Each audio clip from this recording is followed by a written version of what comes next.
Il y a des pensées qui te poursuivent même dans le silence. Des blessures invisibles que personne ne voit, mais que Dieu, lui, connaît profondément. Et si je te disais que ta paix intérieure ne dépend pas de ton environnement, mais de l'état de ton esprit? Dans Matthieu chapitre 5, verset 8, Jésus déclare « Heureux ceux qui ont le cœur pur, car ils verront Dieu ». Ce n'est pas une promesse symbolique, c'est une vérité spirituelle, une clé. Car tant que ton esprit est encombré, pollué, agité, tu avances dans le brouillard, même en chantant des louanges. Aujourd'hui, Dieu veut parler à ton âme, il veut purifier ton esprit, non pour te juger, mais pour t'élever, pour que tu avances, pour que tu vois clairement, pour que tu entres dans la vie qu'il a préparée pour toi. Ce message n'est pas un enseignement de plus, c'est une convocation divine, une invitation au changement, une lumière qui va pénétrer jusqu'aux coins les plus enfouis de ta conscience. Dans cette vidéo, nous allons explorer ensemble 15 enseignements puissants, directement tirés de la Bible, que Dieu utilise pour purifier l'esprit de ceux qu'il appelle à marcher avec lui. Ces révélations ne sont pas présentées au hasard, elles forment un chemin, une progression, du plus fondamental au plus profond. Chaque vérité est comme une pierre posée par Dieu lui-même pour te faire sortir de la confusion, de la peur, du mensonge et t'emmener vers la liberté de l'esprit. Et je te le dis, reste jusqu'au dernier enseignement, car ce dernier est celui que l'ennemi ne veut jamais que tu comprennes. Celui qui transforme, qui délivre, qui élève. Mais avant d'aller plus loin, je veux t'inviter à faire un premier pas. Si tu ressens déjà que ce message touche quelque chose en toi, alors like cette vidéo, abonne-toi à Lumière en Christ et écris en commentaire cette phrase « Je veux que Dieu purifie mon esprit ». Ce simple acte, ce simple engagement peut marquer le début d'un nouveau chemin spirituel. Et surtout, reste jusqu'à la fin, car au terme de ces 15 vérités, je partagerai avec toi une prière spéciale, une prière de libération intérieure, une prière qui a déjà guéri de nombreuses vies. Ce que tu vas entendre maintenant ne vient pas d'un homme. Ce sont des paroles que Dieu a laissées dans sa parole et que beaucoup n'ont jamais entendues de cette manière. Ouvre ton cœur, ouvre ton esprit et laisse le Saint-Esprit travailler en toi pendant cette vidéo. Il ne s'agit pas de connaissance, il s'agit de transformation. Dans toute la Bible, Dieu n'a jamais simplement appelé les hommes à changer leur comportement. Il a toujours visé plus profondément leur esprit, car c'est là que commence la véritable transformation. Le péché ne naît pas d'abord dans les gestes, mais dans les pensées. L'amertume, la peur, le doute, la rébellion, tout commence dans l'esprit. Et Dieu, dans sa sagesse infinie, ne traite pas uniquement les fruits. Il va directement aux racines. C'est pourquoi la purification de l'esprit est l'un des axes majeurs du plan divin pour chaque croyant. Dans le psaume 51, David, après avoir commis l'irréparable, ne prie pas pour conserver son trône, sa réputation ou son confort. Il crie à Dieu « Crée en moi un cœur pur, ô Dieu, renouvelle en moi un esprit bien disposé. » Il a compris. Il sait que tout ce qui a été souillé à l'extérieur n'est que le reflet d'un désordre intérieur. Et il ne demande pas une réparation. Il demande une recréation, parce que la purification véritable ne consiste pas à maquiller l'extérieur, mais à renaître de l'intérieur. Le prophète Ésaïe, lui aussi, a vécu une scène saisissante. Dans le chapitre 6 de son livre, il entre en vision dans la présence de Dieu. Et face à cette sainteté, il ne célèbre pas sa foi, son appel ou son ministère. Non, il tombe à genoux et dit « Malheur à moi, je suis perdu, car je suis un homme aux lèvres impures. » Pourtant, Ésaïe était déjà prophète. Il parlait déjà au nom de Dieu. Mais dans la lumière de la présence divine, il réalise que quelque chose en lui avait encore besoin d'être purifié. Et c'est alors qu'un ange vient toucher ses lèvres avec un charbon ardent. Ce geste n'est pas symbolique. Il représente le feu qui purifie, le feu qui libère, le feu qui restaure. Dans le Nouveau Testament, Jésus reprend cette même logique. Il ne dit jamais « Nettoyez vos mains et tout ira bien ». Il dit « Nettoyez d'abord l'intérieur de la coupe ». Dans Matthieu chapitre 23, il s'adresse aux religieux de son temps et leur dit « Vous ressemblez à des sépulcres blanchis.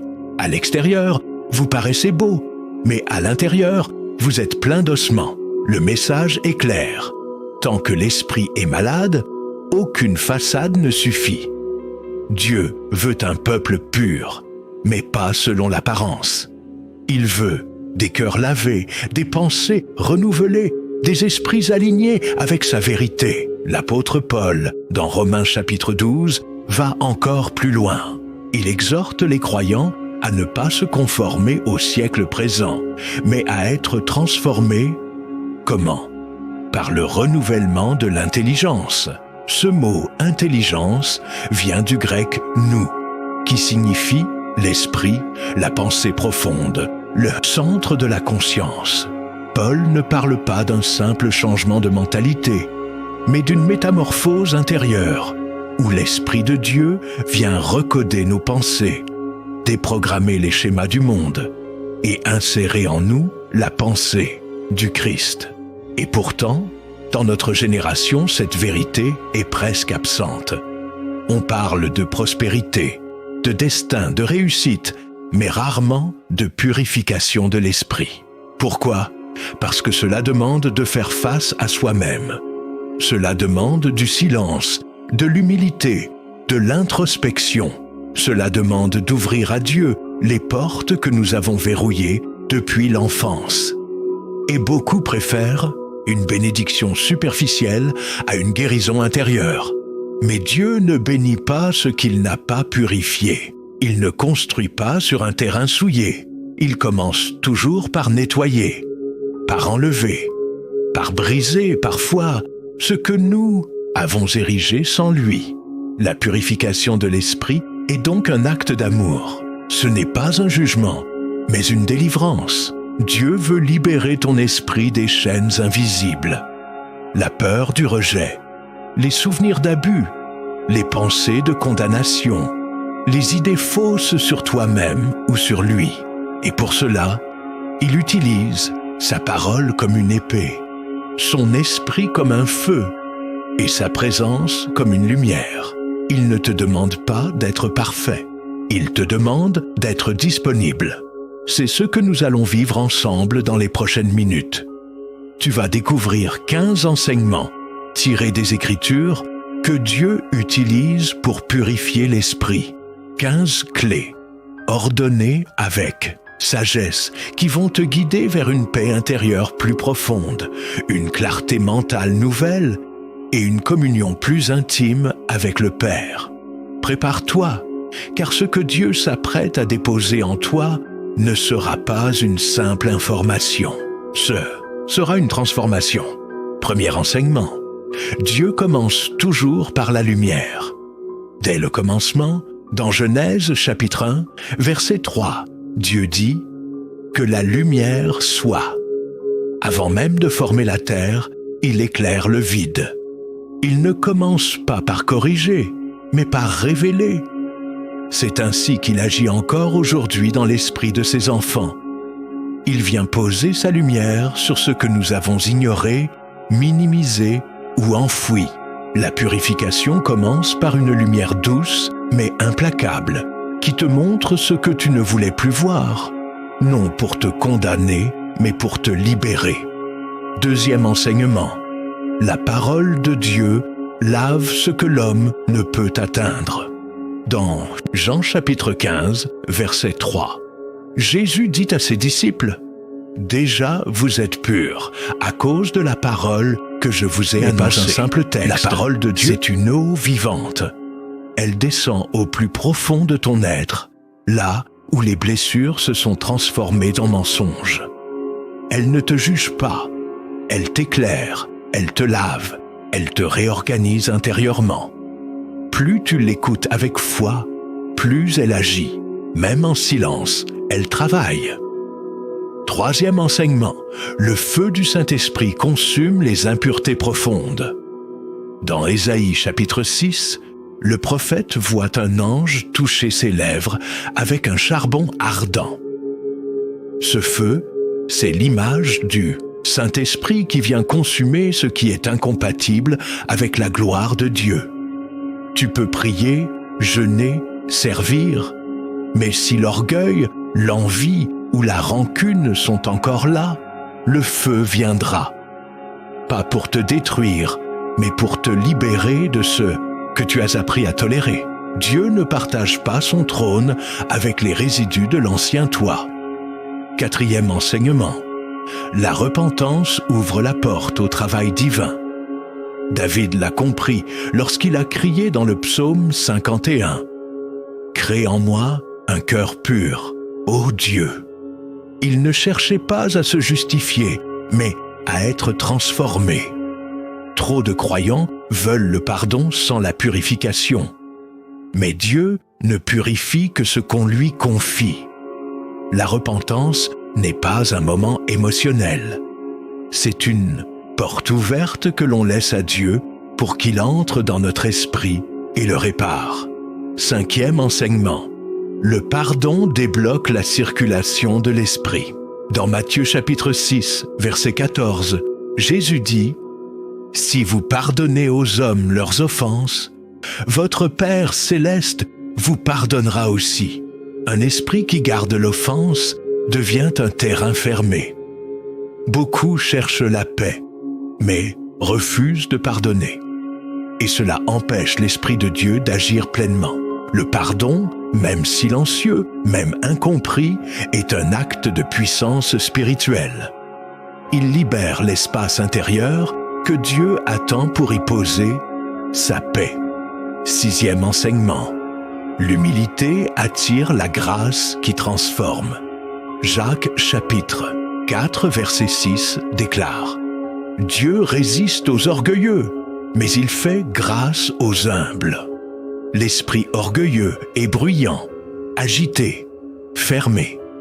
L'esprit humble, lui, est souple, disponible, prêt à recevoir.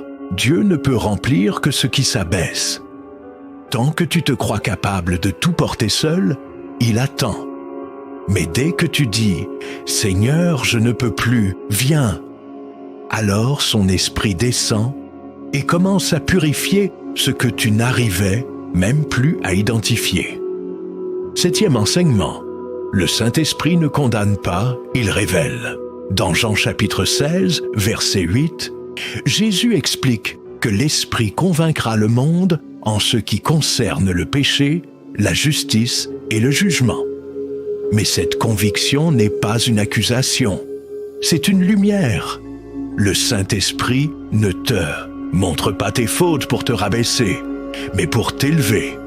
Il dit « Regarde ce qui te lie.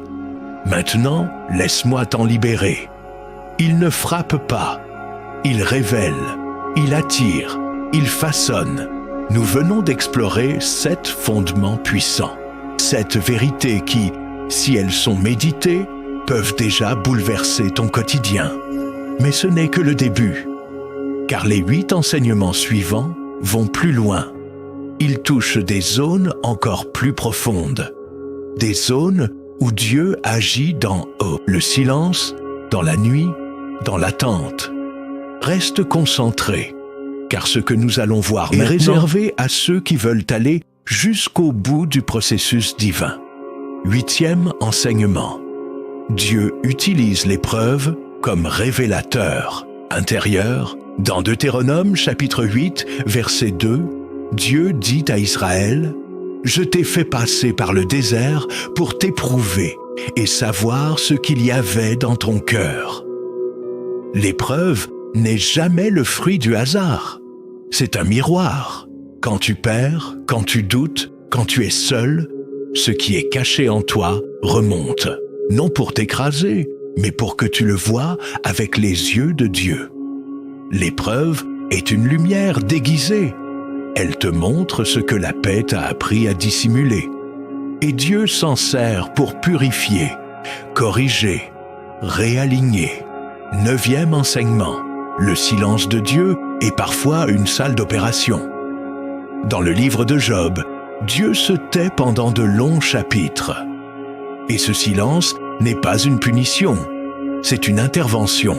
Quand tu n'entends plus sa voix, il est peut-être en train de travailler à l'intérieur, à des niveaux que tu ne peux pas comprendre sur le moment. Il retire doucement des racines anciennes. Il coupe des attachements invisibles. Il réforme tes pensées. Ce silence est sacré. Il prépare un esprit neuf. 10e enseignement. Le renouvellement de l'intelligence est la clé de la transformation. Romains chapitre 12, verset 2. Soyez transformés par le renouvellement de l'intelligence. Ce n'est pas ton entourage qui te changera, c'est ton esprit renouvelé. Dieu veut changer ta manière de penser, ta façon d'interpréter les choses, tes réflexes émotionnels. La vraie sanctification commence dans les pensées. Et quand ton intelligence est renouvelée, toute ta vie commence à suivre. 11e enseignement. La vérité libère uniquement lorsqu'elle est acceptée. Jean chapitre 8, verset 32. Vous connaîtrez la vérité, et la vérité vous affranchira. Mais cette vérité ne t'affranchit que si tu l'acceptes. Beaucoup entendent la vérité, mais la rejettent intérieurement. Dieu ne force jamais. Il propose, il montre. Mais c'est toi qui dois dire « Oui Seigneur, je reconnais, j'accepte ». C'est dans cette acceptation humble que la libération commence. 12e enseignement. Le brisement est une stratégie d'amour. Dans Psaume 34, verset 19. L'Éternel est près de ceux qui ont le cœur brisé. Dieu ne méprise pas tes larmes. Au contraire, il les utilise. Parfois, il permet que tu sois brisé, non pour te détruire, mais pour te reconstruire autrement. Ce qui est brisé devient plus sensible, plus vrai, plus disponible. Le brisement n'est pas un accident. C'est une réponse à une prière que tu as oubliée. Seigneur, change-moi. 13e enseignement. Dieu renouvelle l'esprit en profondeur par son esprit. Ézéchiel chapitre 36, verset 26. Je vous donnerai un cœur nouveau, et je mettrai en vous un esprit nouveau. Tu ne peux pas purifier ton propre esprit. Ce que Dieu veut faire en toi dépasse ta volonté, ta force, ton intelligence. C'est une œuvre surnaturelle. Quand tu te rends, quand tu ouvres ton être intérieur, son esprit descend et crée en toi un esprit nouveau. C'est un miracle silencieux, mais radical. 14e enseignement. La communion avec Dieu restaure l'ordre intérieur. Dans Philippiens chapitre 4, verset 7, Paul dit « La paix de Dieu, qui surpasse toute intelligence, gardera vos cœurs et vos pensées en Jésus-Christ. » La paix n'est pas une émotion. C'est un état spirituel qui s'installe lorsque ton esprit est aligné à Dieu. Et cette paix devient une sentinelle qui garde tes pensées contre l'intrusion du doute, de la peur ou de la confusion. La communion constante avec Dieu est la clé pour maintenir ton esprit pur et stable. 15e enseignement. Le plus puissant, Christ est lui-même la purification de ton esprit. Dans Hébreux chapitre 9, verset 14, il est écrit « Combien plus le sang du Christ, qui par l'Esprit éternel s'est offert lui-même, sans tache à Dieu, purifiera-t-il votre conscience des œuvres mortes, pour que vous serviez le Dieu vivant ?» Ce n'est pas un principe, ni une méthode, mais une personne, Jésus. Ce n'est pas ton effort qui te purifie, c'est le sang de Christ. Quand tu regardes à la croix, quand tu crois profondément que sa mort a brisé les chaînes de ton esprit, alors tu reçois une purification réelle, permanente, puissante. Ton esprit n'est plus défini par ton passé, mais par sa victoire. Voilà le sommet de toute purification. Être uni à Christ dans son sang, dans sa vérité, dans son esprit. Si ces 15 enseignements t'ont parlé, ne les laisse pas s'effacer. Médite-les, prie-les, reviens-y. Et surtout, reste encore quelques instants, car ce n'est pas fini. Dans la suite, tu découvriras comment appliquer ces vérités dans ton quotidien. Et je partagerai avec toi une histoire inspirée des cieux, suivie d'une prière puissante pour que cette purification devienne une réalité dans ta vie. Tu as entendu les 15 vérités. Elles ont touché ton cœur, réveillé ton esprit, peut-être même bousculé certaines certitudes. Mais maintenant, vient le moment le plus important. Que vas-tu en faire? Car la purification n'est pas un événement ponctuel. C'est un chemin, un choix quotidien, un engagement intérieur. Dieu ne cherche pas des auditeurs sensibles, mais des cœurs disponibles. Des hommes et des femmes qui disent « Seigneur, je ne veux pas seulement entendre ta voix, je veux que ma vie la reflète. » Alors, comment appliquer ces vérités? Comment vivre chaque jour avec un esprit en cours de purification? Il ne s'agit pas d'une méthode magique, mais d'un mode de vie. Voici quelques fondements pratiques pour que ces vérités deviennent des expériences. Premièrement, commence chaque journée par une prière de purification. Pas pour demander des choses, mais pour exposer ton esprit à Dieu. Dis-lui simplement « Seigneur, montre-moi ce qui n'est pas de toi en moi. Je te donne le droit de corriger mes pensées. » Cette attitude humble, répétée chaque matin, ouvre une brèche spirituelle par laquelle la lumière divine entre. Tu verras que Dieu répond toujours à cette prière. Pas toujours par des émotions, mais par des prises de conscience, des changements subtils, des silences qui parlent. Deuxièmement, expose-toi à la parole comme on se lave. Ne lis pas la Bible pour accumuler du savoir. Lis-la pour être lavé. Choisis un verset par jour et demande-toi « Qu'est-ce que ce verset veut nettoyer en moi aujourd'hui ?» Par exemple, si tu lis « Ne vous inquiétez de rien » et que tu sens la peur monter en toi, ne te condamne pas. Dis simplement « Seigneur, je te donne cette peur, remplace-la par ta paix. » Troisièmement, pardonne vite et sans explication. Ne garde pas les offenses, même si l'autre ne le mérite pas, même s'il ne s'excuse pas. Le pardon ne libère pas toujours la relation, mais il libère toujours ton esprit. Dis en ton cœur, « Je libère cette personne, car je refuse que sa faute vive en moi. » C'est un acte de souveraineté spirituelle. Quatrièmement, fais du silence un allié. Prends 5 minutes de silence total chaque jour, pas pour réfléchir, juste pour t'asseoir devant Dieu et respirer. Ce silence est une arme spirituelle. C'est là que Dieu parle doucement, que son esprit réorganise ce qui a été secoué dans ta journée. Le bruit extérieur pollue ton intérieur. Le silence l'apaise. Cinquièmement, confesse tes pensées avant qu'elles ne deviennent des catcheurs d'eau. Chaîne. Lorsque tu sens monter en toi la jalousie, la peur, le découragement, ne les cache pas. Dis, Seigneur, je sens ça monter en moi, mais je ne veux pas que ça s'installe. Purifie-moi. La confession rapide coupe les racines avant qu'elles ne deviennent des arbres. Et maintenant, laisse-moi te raconter une histoire inspirée des cieux. Elle ne vient pas d'un livre, mais d'un murmure dans la prière. Il y avait un homme dans le royaume de Dieu. Pas un grand prédicateur, pas un prophète connu.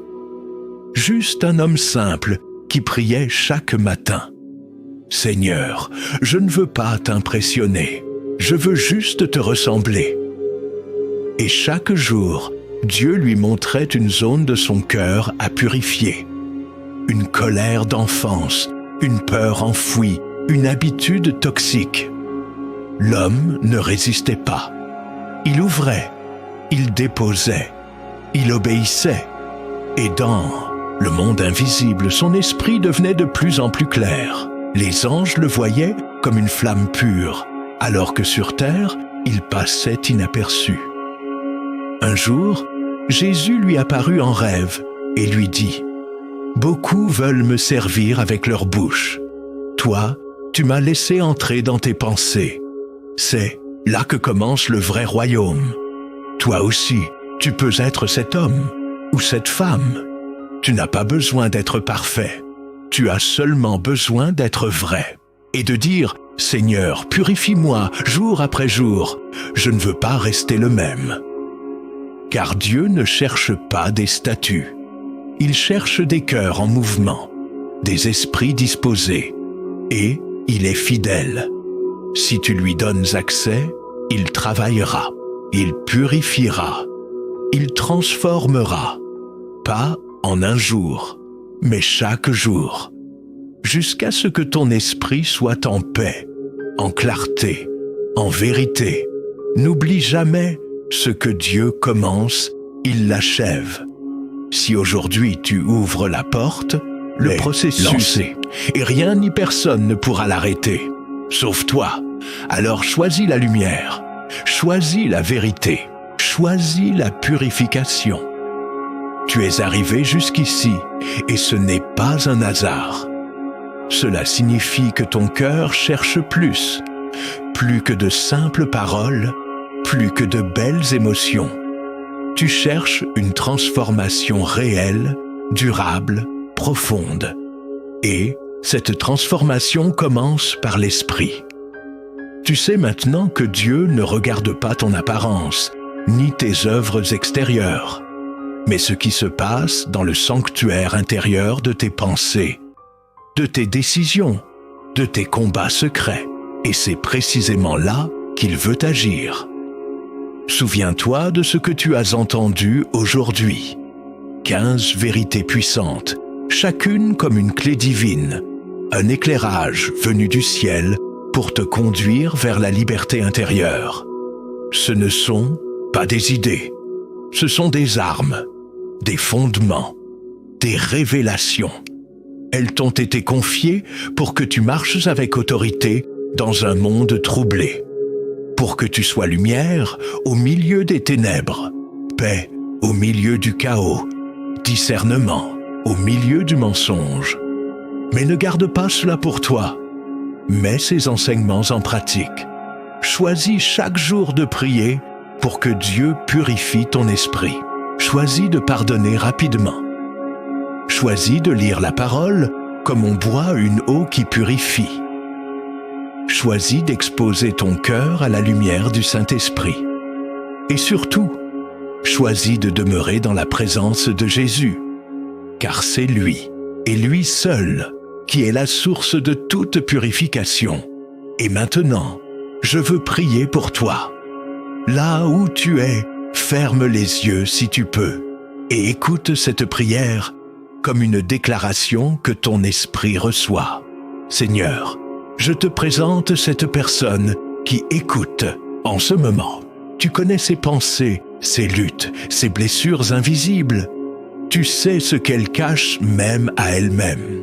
Père, viens avec ta lumière, viens avec ton feu. viens avec ta vérité. Brise les chaînes, coupe les racines du mensonge, retire les voiles. Je prie pour une purification divine, une paix profonde, un renouvellement de l'intelligence. Je déclare que l'esprit de cette personne est une terre que tu purifies maintenant pour y planter ta volonté, ta joie, ta force. Qu'elle devienne un témoin vivant de ton œuvre intérieure. Amen. Si cette prière t'a touché, écris « Amen » en commentaire et partage en une phrase ce que Dieu a commencé à faire en toi aujourd'hui. Ton témoignage peut être une lumière pour quelqu'un d'autre. N'oublie pas, like cette vidéo, abonne-toi à Lumière en Christ et, surtout, partage-la avec quelqu'un qui a besoin de retrouver la paix de l'esprit. Il y a des personnes autour de toi que Dieu veut toucher, à travers toi. Ce n'est pas la fin, c'est le commencement d'un chemin où ton esprit, jour après jour, sera purifié, élevé et rendu capable de voir Dieu là où d'autres ne voient que le chaos. Avance, Dieu est avec toi.